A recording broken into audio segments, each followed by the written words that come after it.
에베소 교회의 사자에게 편지하라. 오른손에 있는 7뼈를 붙잡고 7 금촛대 사이를 거니시는 이가 이르시되, 내가 네 행위와 수고와 네 인내를 알고 또 악한 자들을 용납하지 아니한 것과 자칭 사도라 하되 아닌 자들을 시험하여 그의 거짓된 것을 내가 드러낸 것과 또 내가 참고 내 이름을 위하여 견디고 게으르지 아니한 것을 아노라. 그러나 너를 책망할 것이 있나니 너의 처음 사랑을 버렸느니라. 그러므로 어디서 떨어졌는지를 생각하고 회개하여 처음 행위를 가지라. 만일 그리하지 아니하고 회개하지 아니하면 내가 네게 가서 네 촛대를 그 자리에서 옮기리라. 오직 네게 이것이 있으니 네가 니골라 당의 행위를 미워하는도다. 나도 이것을 미워하노라. 귀 있는 자는 성령이 교회들에게 하시는 말씀을 들을지어다. 이기는 그에게는 내가 하나님의 낙원에 있는 생명나무의 열매를 주어 먹게 하리라. 여러분 반갑습니다. 오늘도 큐트로연은 기막힌 하루입니다. 본 말씀 요한계시록 2장 1절부터 7절의 말씀입니다. 우리는 지난 요한계시록 1장 4절에서 이 요한계시록의 첫 번째 수신자가 아시아에 있는 7교회임을 보았습니다. 이 7교회가 있는 아시아란 현재 이 터키 지역을 의미합니다. 당시는 로마를 중심으로 동쪽에 있는 터키를 이 아시아라고 불렀던 것이죠. 자, 성경 안에는 이 7교회 외에도 여러 교회가 등장을 합니다. 자, 그런데 왜 유독 요한은 이 7교회에만 편지를 썼을까요? 그것은 이 7교회가 가지는 대표성 때문입니다. 우리가 이제 요한계시록을 보면서 수많은 상징 언어들을 보게 될 텐데요. 성경에서 7은 하나님의 완전수를 의미합니다. 다시 말하면 이 7교회는 장차 전 세계에 존재하게 될 수많은 교회들을 대표하는 그 상징성을 가지고 있는 것입니다. 그래서 이 7교회에게 보내는 편지를 통해 우리는 우리 자신과 또한 우리의 교회를 향해 말씀하시는 하나님의 음성을 들을 수 있는 것입니다. 자, 바로 그 첫 번째 시간으로 오늘은 우리가 에베소 교회를 향한 하나님의 메시지를 보게 됩니다. 오늘 이 에베소 교회를 통해 하나님께서 우리들에게 무엇을 말씀하신지를 우리가 함께 듣기를 원합니다. 자, 첫 번째로는 과거는 과거일 뿐이라는 것입니다. 자, 오늘 본문의 1절부터 3절 말씀에서 하나님은 에베소 교회에 대한 칭찬으로 시작을 합니다. 자, 그런데 이 에베소 교회에 대한 하나님의 칭찬이 한두 가지가 아닙니다. 오늘 말씀을 보면 그들은 하나님을 위하여 수고하고 인내했다고 합니다. 또한 악한 자들을 용납하지 아니하였고 거짓 지도자들을 분별해내었습니다. 또한 그들은 하나님을 믿는 일에 게으르지 아니하였고 열심을 다했습니다. 또한 이 당시의 교회를 어지럽게 하던 니골라 당이라고 하는 이단 세력들을 단호하게 물리치고 교회의 순수성을 지켜내었습니다. 여러분, 이 니골라 당에 대해서는 잠시 후에 좀 우리가 함께 나누도록 하겠습니다. 자, 이렇게 에베소 교회는 칭찬받을 만한 것들이 넘치는 교회였습니다. 자, 그런데 여기에는 아주 치명적인 문제가 하나 있었습니다. 그것은 이 에베소 교회의 많은 칭찬들이 다 과거의 것이라는 것입니다. 여러분, 그렇습니다. 과거의 에베소 교회는 정말 영광이 있었습니다. 이 교회는 사도 바울이 개척했고 당대 명설교가였던 아볼로가 키웠으며 또 바울의 총망받는 후계자 디모데가 목회했습니다. 그래서인지 몰라도 이 에베소 교회는 하루가 다르게 놀라운 성장을 거듭했습니다. 바울이 감옥에 갇혀 있을 때 썼던 이 옥중서신을 보면 에베소 교회를 생각할 때마다 기쁨이 넘친다고 그렇게 할 정도였습니다. 자, 그런데 이 요한계시록이 기록된 시기는 바울이 옥중서신을 써서 에베소 교회를 칭찬했던 지 25년이 흘렀을 때였습니다. 여러분, 그 25년 사이에 에베소 교회가 달라져도 너무 많이 달라져 있었던 것이죠. 이미 과거의 영광은 다 사라지고 에베소 교회는 하나님의 책망을 받는 교회로 전락해버리고 말았던 것입니다. 자, 여러분, 과거는 과거일 뿐입니다. 우리 주변에는 누가 묻지도 않고 관심도 없는데 입만 열면 자신의 과거사를 늘어놓는 사람들이 있습니다. 여러분, 왜 그들은 그렇게 과거를 자랑하면서 과거에 집착하는 것입니까? 그것은 그들의 현재가 만족스럽지 않기 때문입니다. 과거에 집착하는 사람일수록 현재의 나는 텅 비어 있는 것입니다. 여러분, 그 어떤 사람도 과거를 사는 사람은 없습니다. 모든 사람은 현재를 살아가고 있고 현재를 살아내어야만 하는 것입니다. 여러분, 우리가 과거를 추억할 수는 있지만 과거에 머물거나 그 과거에 집착하는 것은 오히려 현재의 삶을 건강하게 살지 못하게 하는 장애물이 될 수 있는 것입니다. 여러분, 그것은 믿음의 영역도 마찬가지입니다. 여러분, 우리가 구원은요, 남의 믿음으로 받을 수 없죠. 아무리 내 부모의 믿음이 신실하고 배우자가 잘 믿는다 하더라도 결국 구원은 내 믿음으로 받는 것입니다.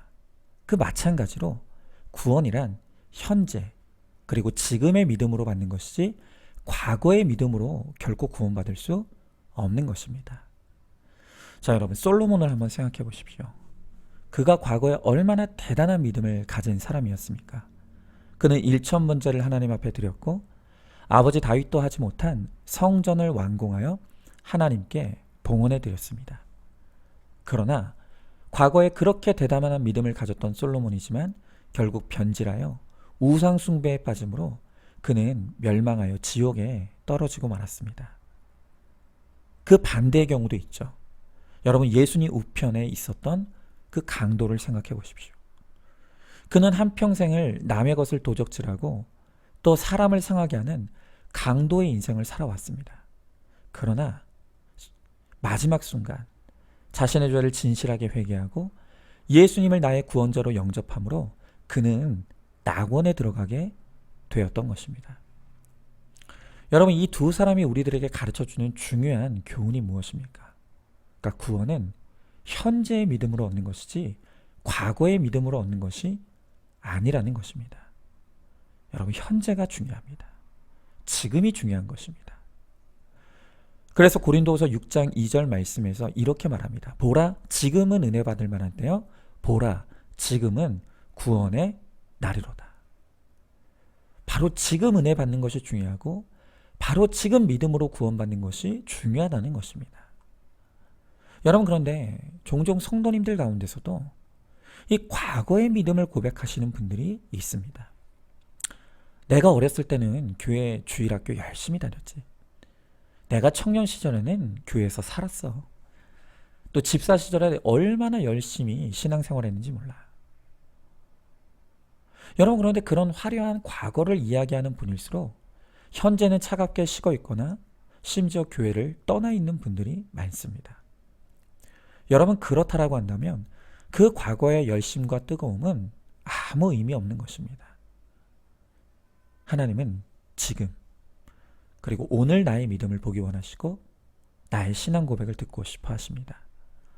오늘 큐티를 통해 하나님의 음성을 듣고 오늘 깨닫는 나의 죄를 회개하고 오늘 말씀대로 사는 적용과 순종을 보기를 원하시는 것입니다. 바로 그 현재의 믿음이 나를 거룩과 구원으로 이끌어 주는 것입니다. 자, 한번 질문해 봅니다. 나는 주로 과거를 이야기하고 있지 않습니까? 현재가 만족스럽지 않기에 과거에 집착하고 있다는 것을 알고 있습니까?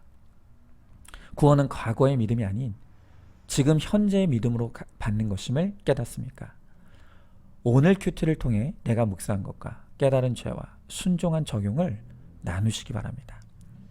자, 두 번째로 첫사랑의 회복은 회개로만 가능합니다. 자, 이렇게 서두에 그렇게 칭찬할 것이 많았던 에베소 교회이지만 4절에서 그러나로 시작이 됩니다. 과거에 칭찬할 것을 이야기했던 하나님께서 지금부터는 현재 에베소 교회의 상태에 대해 말씀하시겠다는 것입니다. 여러분, 과거의 영광이 사라진 에베소 교회의 현재 상태는 어떻습니까? 그들은 책망받아야 될 교회로 전락했다는 것입니다. 여러분, 그렇다면 하나님께서 에베소 교회에 대해 책망하시는 것이 무엇입니까? 오늘 주님은 내가 첫사랑을 버렸다고 하십니다. 여러분, 어쩌다 그들은 과거에 그렇게 하나님을 뜨겁게 사랑하던 그 마음에서 이제 그 사랑이 차갑게 식어버리고 그 첫사랑을 버리게 되었습니까? 저는 에베소 교회에 대한 칭찬 안에 그들의 첫사랑을 잃어버린 이유와 단서가 있다고 생각합니다. 여러분, 우리가 방금 보았던 2절에서 하나님은 그들의 행위와 수고를 칭찬하셨습니다. 그런데 과거에는 칭찬거리였던 그 행위와 수고가 그들의 변질의 원인이 된 것입니다. 여러분, 에베소의 교인 성도들은 처음에는 하나님의 은혜로 수고했고 사랑에 힘입어 열심을 다했습니다. 그런데 은혜와 사랑으로 하던 그들의 열심과 수고가 나중에 시간이 지나면서 자기 의와 자랑과 생색이 되었던 것입니다. 여러분, 우리가 늘 강조하지만 내가 한 것 아무것도 없습니다. 우리의 수고와 열심도 다 하나님의 은혜이고 하나님의 사랑의 결과입니다. 그런데 우리가 이 하나님의 은혜와 사랑을 망각하는 순간부터 우리는 다 내가 했고 다 내 덕이고 나 아니면 안 된다고 하는 이 무서운 교만과 착각에 빠져들게 되는 것입니다. 바로 에베소 교회가 이런 교만과 착각에 빠져들고 말았던 것입니다. 그래서 그렇게 처음에는 예수님의 은혜와 사랑이 넘치던 에베소 교회가 예수님은 사라져버리고 온통 인간적인 자랑과 의와 또 생색만 넘쳐나는 그 첫사랑을 잃어버린 교회가 되고 말았던 것입니다. 김양재 목사님의 요한계시록 책을 보면 이런 내용이 나옵니다. 어떤 남자가 죽어서 천국에 갔습니다. 천국문 앞에 서자 한 천사가 나와 이렇게 묻습니다. 이곳에 들어오려면 그동안 살아온 것을 점수로 환산해 1000점이 되어야 합니다. 무언가 점수에 보탤 만한 것을 이야기해 보세요. 자, 그러자 이 남자는 자신 있게 말합니다. 저는 30년 동안 한 교회에서 봉사하면서 많은 일을 했습니다. 천사는 그래요? 정말 대단하시네요. 그것은 1점입니다. 또 무엇이 있습니까? 천사가 고작 1점을 주는 것을 보고 놀란 남자는 저는 충실한 가장으로 우리 가정은 늘 행복했습니다. 라고 합니다. 그러자 이번에 천사는 그건 2점입니다. 남자는 점점 주눅이 들어갑니다. 이번에 이렇게 이야기합니다. 저는 11조도 빠짐없이 내고 주일 성수도 잘했고 전도도 열심히 했습니다. 그러자 천사는 이번에도 1점입니다.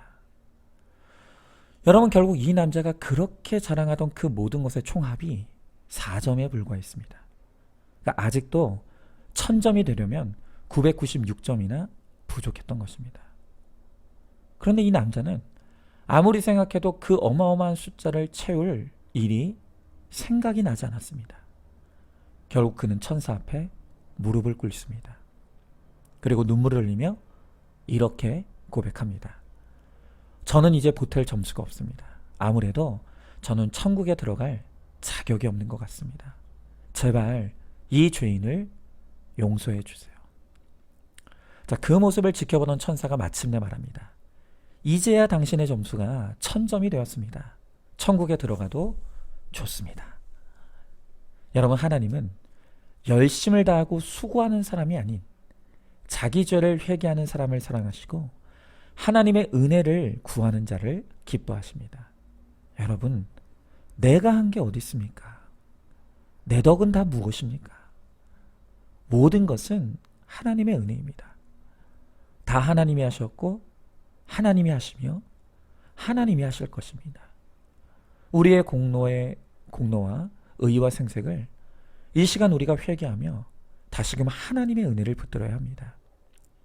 그럴 때 그 하나님에 대한 천마음, 그 순수함과 거룩함을 우리가 회복할 수 있는 것입니다. 여러분, 저는 바로 그런 면에서 바로 저야말로 이 에베소 교회의 책망을 들어야 될 그 사람입니다.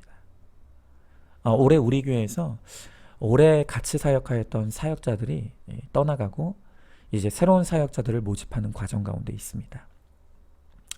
그런데 새롭게 물갈이가 되는 과정에서 사실 좀 제 마음이 참 힘들었습니다. 왜냐하면 이제껏 우리 교역자들을 붙들고 열심히 양육하고 훈련을 해서 이제 좀 구속사가 깨달아지게 되었고 이제 좀 동역할 만큼 되었는데 이제 그렇게 준비가 되니 떠나가고 새로운 사람을 맞이하게 된 것입니다. 그러니까 과거에 그렇게 했던 것을 처음부터 또다시 그 과정을 겪어야 된다는 것을 생각하니 이게 저에게 스트레스가 되기 시작하는 것입니다. 그런데 내가 왜 이 일로 그렇게 스트레스를 받는가를 생각해 보니 거기에는 내가 했다는 저의 공로와 저의 의의가 있음을 보게 된 것입니다. 정말 이 큐티 목회를 처음 시작했던 시절에는 아무것도 몰랐기에 그저 하나님의 은혜만을 구하며 절박한 심정으로 그냥 못 모르고 정신없이 달려왔습니다. 그런데 정신 차려보니 그래도 이만큼 우리가 와 있습니다. 여러분, 이것을 어찌 하나님의 은혜라고 말하지 않을 수가 있겠습니까? 그런데 저도 모르는 사이에 제 안에 내가 열심히 했고 내가 수고했다는 저의 의와 공로가 어느새 스며 들어온 것입니다. 그러니 또다시 내가 수고해야 되고 내가 고생해야 된다는 이 생각이 저로 하여금 스트레스를 유발하게 되는 것입니다. 사실 제가 한 것이 없었습니다. 그저 아무것도 모르던 시절에 하나님의 은혜만 구하며 여기까지 온 것뿐입니다. 설령 제가 수고를 했다 치더라도 그 수고조차도 하나님의 은혜이기에 가능했는데 저는 어느새 제 초심을 잃어버리고 저의 첫사랑이 식어져 있었던 것입니다. 여러분, 그래서 이렇게 익숙하던 사람들이 떠나가고 새로운 교역자들과 새롭게 시작하는 것이 하나님이 저에게 회개하여 첫사랑을 회복하라고 주신 이 은혜임을 깨닫습니다. 그래서 이제 다시금 오직 그 처음에 하나님 은혜만을 구했던 그 시절, 그 마음으로 돌아가 다시 시작해 보려고 합니다. 여러분들도 이제 우리 교회에서 저와 함께 동역할 우리 교역자들을 위해 많이 기도해 주시기를 바랍니다. 자, 한번 질문해 봅니다. 내가 처음 예수 믿게 되었을 때 어떤 모습이었습니까? 과거와 지금을 비교했을 때 변질된 부분이 어디라고 생각하십니까? 하나님의 은혜가 사라지니 내 공로와 의와 생색만 내세우고 있지는 않습니까? 이제 다시 모든 것이 하나님의 은혜임을 고백하며 나의 자랑과 공로를 철저히 회개하시기 바랍니다.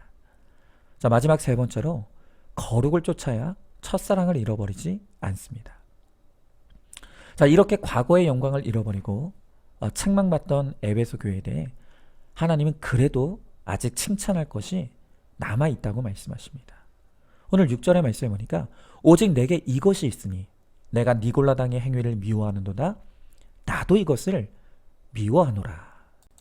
자, 여기서 등장하는 이 니골라당은 당시 초대교회 곳곳에 세력을 뻗치고 있었던 영지주의 이단이었습니다. 자, 영지주의란 간단히 말해서 보이지 않는 영적 세계가 중요하고 눈에 보이는 물질과 육체는 중요하지 않다는 것입니다. 그러므로 육체는 아무렇게나 사용하며 살아도 좋다는 아주 사악한 논리를 펴던 사람이 바로 이 니골라당이었습니다. 여러분, 이들은 구원의 참다운 의미를 모르는 자들이었습니다.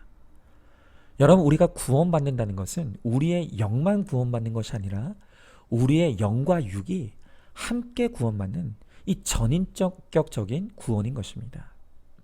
우리의 영혼과 육체는 결코 분리되어 있는 것이 아닙니다. 육이 방탕한데 영이 거룩할 수 없는 것입니다. 우리의 영과 육은 함께 구원받는 것입니다. 여러분, 그러면 어떻게 하면 우리의 육의 거룩을 이룰 수가 있습니까? 그것은 오직 하나님의 말씀을 들음으로만 가능합니다.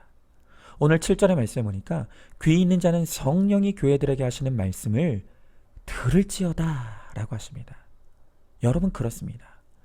우리의 육이 거룩해지는 비결은 말씀이 들리는 은혜가 임하는 것입니다. 여러분, 특별히 하나님은 교회들에게 하시는 말씀을 들으라고 하십니다. 여러분, 그렇습니다. 오늘 이 에베소 교회에게 하나님이 말씀하셨던 것처럼 오늘 우리 모두에게도 하나님은 말씀하십니다. 그러니까 우리는 매일마다 오늘 나에게 말씀하시는 하나님의 음성을 들어야 하는 것입니다.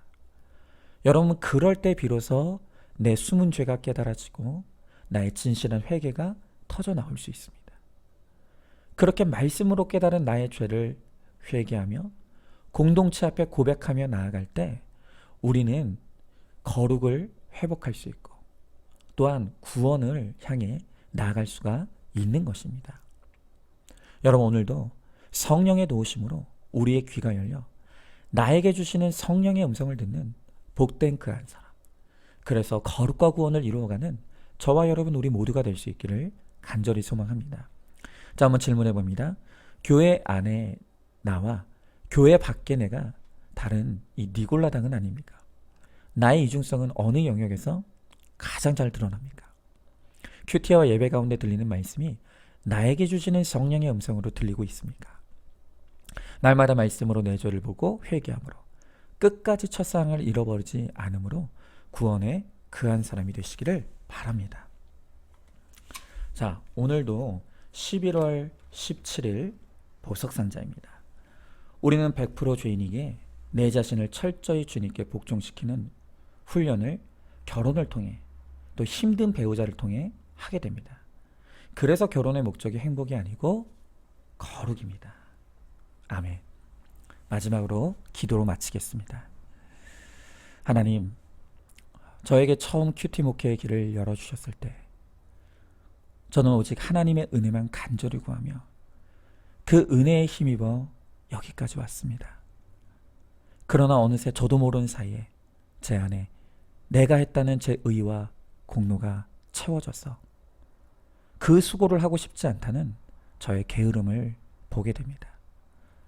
저를 용서하시고 불쌍히 여겨주셔서 하나님의 은혜만 사모하고 붙들었던 그 첫 마음을 회복시켜 주시고 그 은혜로 다시금 교회와 성도들을 섬기고 사랑할 수 있게 하여 주시옵소서. 또한 우리 성도들도 말씀이 들리는 은혜를 주셔서 내가 떨어진 그 자리를 깨닫고 회개함으로 첫사랑을 회복하는 그 은혜를 우리 모두에게 허락하여 주시옵소서. 예수님의 이름으로 기도합니다. 아멘. 오늘도 큐티로 기막힌 하루를 살아내는 하늘가족 공동체 우리 모든 성도님 되시기를 주님의 이름으로 축복합니다.